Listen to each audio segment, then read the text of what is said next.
أما بعد فأعوذ بالله من الشيطان الرجيم بسم الله الرحمن الرحيم قال الله تبارك وتعالى في الكلام المجيد والفرقان الحميد لقد جاءكم رسول من أنفسكم عزيز عليه ما عنتم حريص عليكم بالمؤمنين رؤوف رحيم صدق الله مولانا العظيم وبلغنا رسوله النبي الكريم ونحن على ذلك من الشاهدين والشاكرين والحمد لله رب العالمين الصلاة والسلام عليك يا رسول الله وعلى آلك وأصحابك يا حبیب اللہ۔ میں ان کی بخشش پر مقصد کی زبان پر آیا نہیں، بن مانگے دیا اور اتنا دیا، دامن میں ہمارے سمایا نہیں۔ ایمان ملا ان کے صدقے، قرآن ملا ان کے صدقے، رحمان ملا ان کے صدقے، وہ کیا ہے جو ہم نے پایا نہیں۔ آواز کرم دیتا ہی رہا، تھک ہار گئے لینے والے، آواز کرم دیتا ہی رہا، تھک ہار گئے لینے والے، منگتوں کی ہمیشہ لاج رکھی، محروم کبھی لوٹایا نہیں۔ اس محسن اعظم کے یوں تو خالق پہ ہزاروں احسان ہیں، اس محسن اعظم کے یوں تو خالق پہ ہزاروں احسان ہیں، قربان مگر اس احسان کے احسان بھی کیا تو جتایا نہیں۔ اس کی تفصیل میں نہیں جاتا، صرف آیت کا یہ حصہ کہ عزیز علیہ ما عنتم، وہ نبی جن کے جشن ولادت کے لیے میں اور آپ یہاں جمع ہیں، وہ نبی محترم اس شان کے مالک ہیں کہ عزیز علیہ ما عنتم، وہ اپنے غلاموں کو تکلیف میں نہیں دیکھ سکتے۔ قرآن کہتا ہے کہ ان کا کوئی غلام، ان کا کوئی امتی مشقت میں ہو تو ان پر گراں گزرتا ہے، بوجھ بن جاتا ہے۔ وہ اپنے کسی امتی کو، غلام کو تکلیف میں، دکھ میں، درد میں، مصیبت میں، مشقت میں نہیں دیکھ سکتے، اور وہ اپنے اس غلام کے لیے تڑپ جاتے ہیں ان کا کوئی غلام درد و مصیبت میں ہو۔ دیکھیے دنیا میں ایک رشتہ ہے استاد اور شاگرد کا، بڑا قریبی تعلق ہے۔ استاد علم کے نور سے سینہ منور کر کے شاگرد کو عرش کی بلندیوں تک پہنچاتا ہے۔ ایک تعلق ہے پیر اور مرید کا، پیر اگر کامل ہو تو وہ مرید کے تزکیہ نفس کے بعد اس کو ہدایت کے راستے پر چلاتا ہے۔ ایک تعلق ہے غلام اور آقا کا، یہ بھی بڑا مضبوط تعلق ہے، لیکن ان تینوں رشتوں سے بڑھ کر ایک رشتہ ہے باپ اور بیٹے کا۔ استاد اور شاگرد کے رشتے میں کبھی شاگرد کو یہ خیال آ سکتا ہے کہ استاد مجھ سے اس لیے محبت کرتا ہے کہ میری ذات سے کوئی مفاد لینا چاہتا ہے۔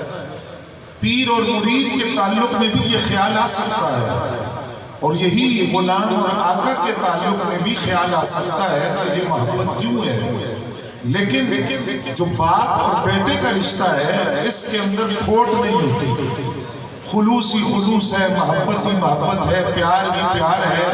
بیٹا کبھی باپ کے بارے میں یہ نہیں سوچتا کہ باپ مجھ سے کیوں محبت کرتا ہے، پتہ نہیں کوئی مفاد چاہتا ہے، نہیں۔ باپ اور بیٹے کی محبت میں ایسی سوچ نہیں آ سکتی۔ لیکن عزیز علیہ ما عنتم کی تفسیر میں مفسرین لکھتے ہیں اللہ نے کائنات میں ایک ایسا نبی بھی بھیجا جس نبی نے اپنے غلاموں کو اتنی محبتوں سے نوازا کہ اس نبی کے غلام سگے باپ کی محبت بھی بھول گئے، سگے ماں باپ کی محبت کو بھی فراموش کر دیا۔ اس آقا نے اپنے غلاموں کو اتنی محبت سے نوازا۔ اگر آپ توجہ فرمائیں، چونکہ میرے پاس ڈھول بھی نہیں ہے اور دف بھی نہیں ہے اور چار آدمی بھی ساتھ گانے والے نہیں ہیں، تو میں سادہ سی بات اور سادہ سی مثال میں آپ کو سمجھاتا ہوں۔ 8 سال کا ایک بچہ، کتنی عمر کا؟ سارے بولے 8 سال کا ایک بچہ اپنے گھر والوں سے جدا ہوا، مکہ المکرمہ میں بکتا انسانوں کی منڈیاں لگتی تھی۔ اللہ کا شکر ادا کیجئے کہ کہ رب نے اپنے حبیب کے صدقے غلامی کی زنجیریں توڑی. انسان بکتے تھے، انسانوں کی منڈیاں لگی تھی. تو وہ بچہ بکتا بکتا مکے پہنچ گیا. اس کے خاندان کے کچھ لوگ عرصے بعد حج کرنے کے لیے آئے تو انہوں نے اپنے لڑکے کو پہچان لیا. اس کے باپ کو اطلاع دی کہ تمہارا بیٹا جس کے لیے تم روتے ہو، تمہارا وہ بیٹا تو مکے کی گلیوں میں ہم نے دیکھا ہے. تو باپ بیٹے کی محبت میں فوراً چلا مکے پہنچا. اب وہ غلام کس کا ہے؟ حضرت خدیجہ الکبریٰ رضی اللہ تعالیٰ عنہا. ادھر حضرت خدیجہ کا نکاح ہوا سرکار کے ساتھ، تو حضرت خدیجہ نے وہی غلام بطور تحفہ سرکار کو پیش کر دیا. جب اس بچے کا باپ مکہ المکرمہ پہنچا اور پتہ چلا کہ وہ غلام بن کر کس کی ملکیت میں ہے، ابھی حضور نے اعلان نبوت بھی نہیں کیا، نبوت کا اعلان بھی نہیں فرمایا. اس وقت وہ بچے کا باپ پہنچا آقا کریم کی بارگاہ میں کہ محمد صلی اللہ علیہ وسلم آپ میرے بیٹے کو میرے حوالے کریں. نبی علیہ السلام نے فرمایا میں تمہارے بیٹے کو بلاتا ہوں، اگر تمہارا بیٹا تمہارے ساتھ جانا چاہتا ہے میں رقم بھی نہیں دوں گا، فدیہ بھی نہیں دوں گا، اپنے بیٹے کو لے جاؤ. باپ کے سامنے بیٹا آیا. اب آپ ذرا تصور کریں نا کہ کتنے عرصے بعد باپ نے بیٹے کو دیکھا اور بیٹے نے باپ کو دیکھا. تو باپ نے بیٹے سے جو پہلی بات کہی کہا بیٹا تیری ماں تیرے انتظار میں ہے، تیری بہنیں، تیرے بھائی، تیرا قبیلہ، تیرا خاندان، تیرا محلہ، کھانے پینے کا ساز و سامان، لاڈ ناز نخرہ مال دولت سب کچھ تیرا انتظار کر رہا ہے، تو میرے ساتھ چل. بیٹے نے کہا ابا جان ماں باپ بہن بھائی محلہ قبیلہ لاڈ ناز نخرہ مال دولت کھانا پینا سب کچھ اپنی جگہ، لیکن جو محبت سے مجھے اس آقا نے نوازا ہے مجھے سگا باپ بھی ایسی محبت عطا کرتا. آپ توجہ کیجئے گا وہ کتنے شفیق ہیں. حضور فرماتے ہیں مجھے مسواک بڑی پسند ہے، اور اس پسند کی وجہ سے حضور فرماتے ہیں کہ میرا دل چاہتا تھا میں اپنے ہر غلام کو لیے یہ فرض قرار دے دوں کہ ہر نماز سے پہلے مسواک کیا کرو، لیکن حضور فرماتے ہیں میں نے ایسا نہیں کیا. مجھے پسند ہے، میرا دل چاہتا ہے میرے غلاموں پر مسواک فرض ہو، ہر نماز سے پہلے مسواک کریں، لیکن میں نے ایسا نہیں کیا کیونکہ مجھے اپنے غلاموں کی مشقت کا خیال آ گیا. سرکار فرماتے میرا دل چاہتا ہے جو عشاء کی نماز ہے وہ میرے غلام رات کے آخری حصے میں پڑھا کریں، سحری کے وقت میں طلوع صبح صادق سے پہلے عشاء کی نماز پڑھا کریں.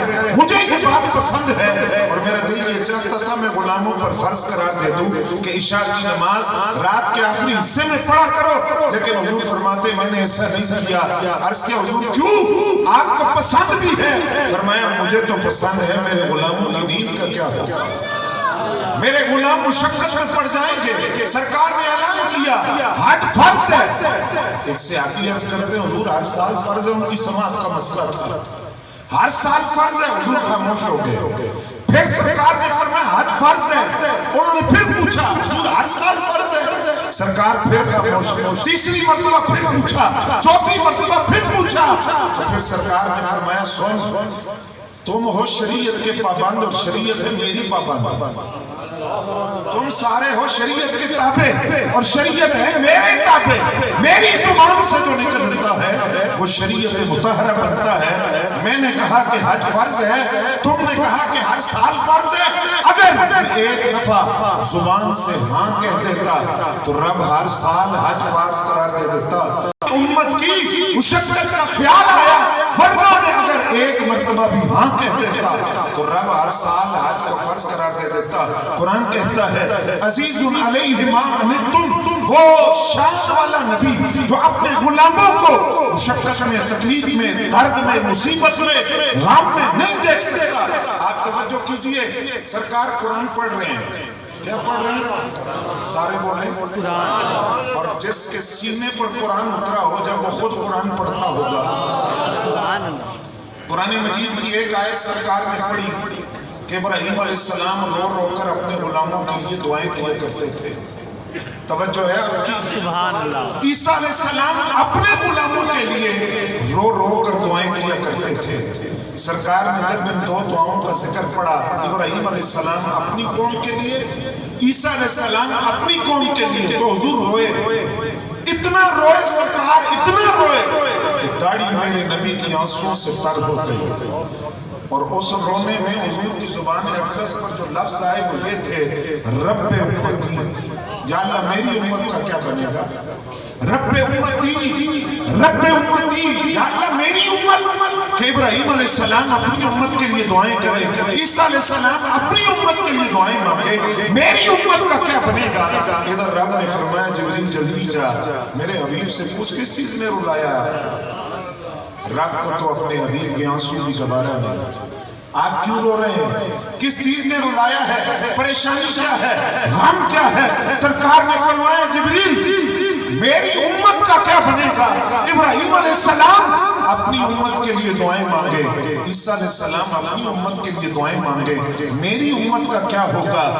تو رب نے فرمایا جبریل میرے نبی سے یہ بات کہہ دو، اِنَّا سَنُرْضِيكَ فِي أُمَّتِكَ فَلَا نَسُوءُكَ، اے حبیب آپ کی امت کے ساتھ رب وہی کرے گا جس پر آپ راضی ہوں گے، جو آپ کی رضا ہوگی وہ آپ کے غلاموں کے ساتھ ہوگا، فَلَا نَسُوءُكَ، رب آپ کو فراموش نہیں کرے گا، ناراض نہیں کرے گا۔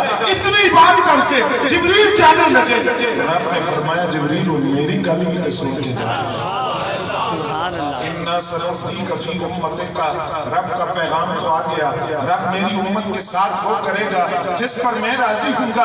اب ذرا میری بات بھی تو سن کے جاؤ نا، میں کس بات پر راضی ہوں؟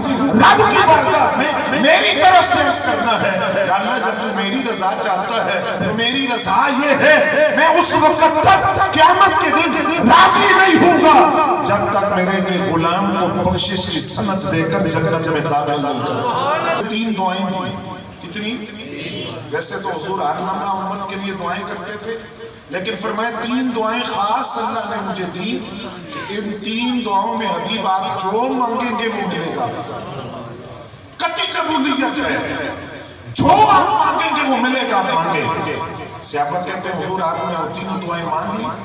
حضور فرماتے ہیں نہیں، دو مانگ لی ہیں، ایک بچا کر رکھی ہے۔ اچھا حضور وہ جو دو مانگی ہیں دعائیں ان میں کیا مانگا؟ اپنے لیے کچھ مانگا، مقام محمود مانگا، مقام شفاعت مانگا، شفاعت کبریٰ کا تاج مانگا، کیا مانگا؟ فرمایا میرے غلاموں دو دعائیں دنیا میں مانگ لی، اپنے لیے نہیں کچھ مانگا۔ اچھا حضور کیا مانگا؟ فرمایا غلاموں کے لیے خیر مانگی۔ اچھا حضور کیا مانگا؟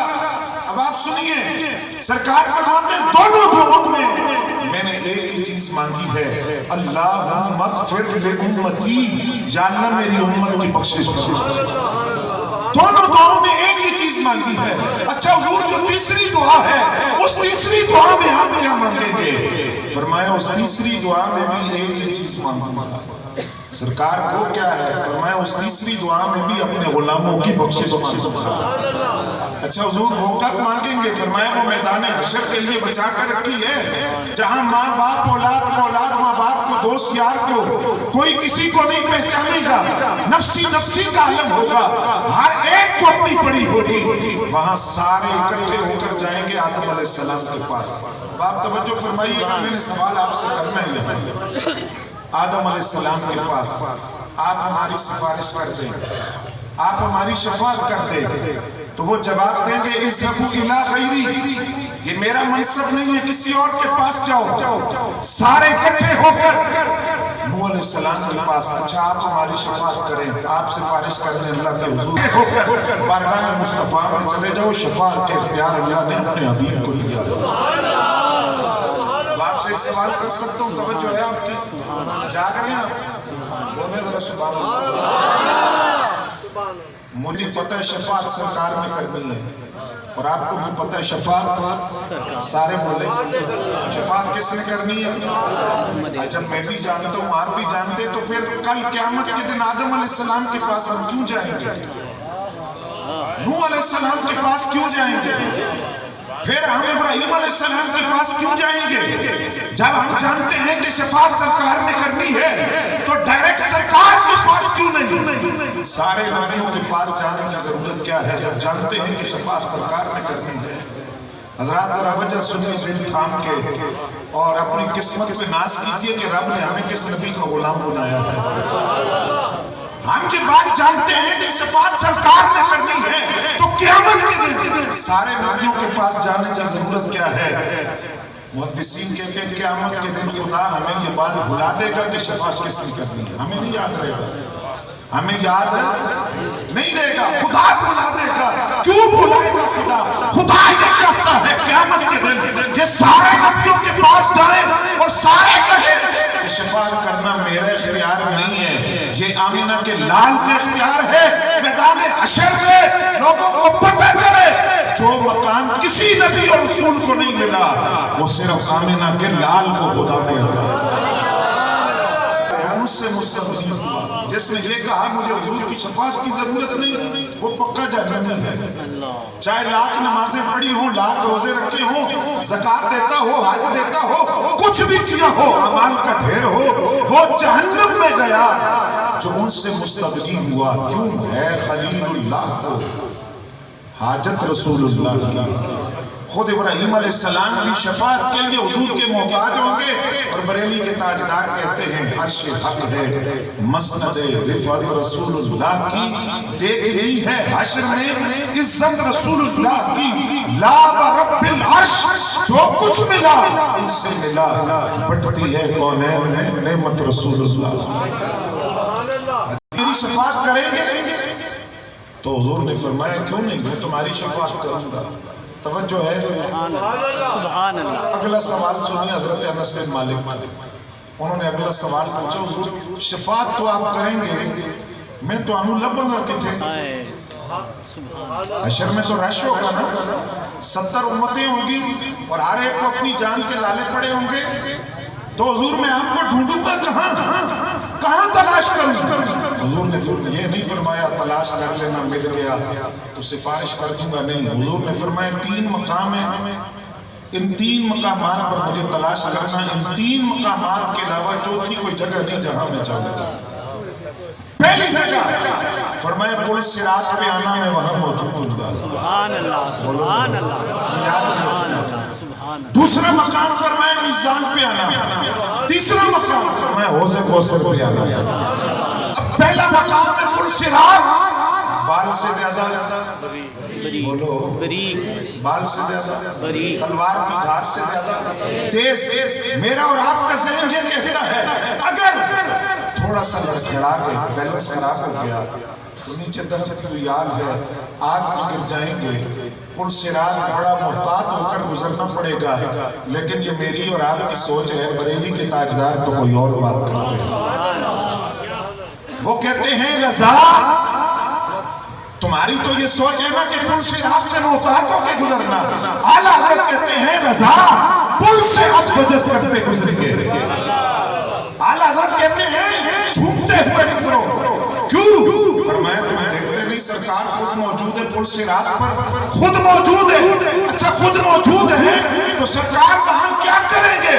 فرمایا جب کوئی غلام حضور کا پل صراط پہ چڑھے گا تو حضور کی زبان پر ایک لفظ ہوگا رب سلم، رب سلم، رب سلم، یا اللہ یہ سلامتی سے گزر جائے، خیر سے گزر جائے اور سلامتی کے ساتھ گزر جائے، رضا پل سے اب وجد کرتے گزریے کہ ہے رب سلم صدا۔ اور دوسرا مقام ہے میزان، جہاں اعمال تلیں گے، نیکیوں والا پلڑا بھاری ہوا تو جنت کا راستہ آسان ہو جائے گا۔ حضور فرماتے ہیں میں میزان پر موجود ہوں گا۔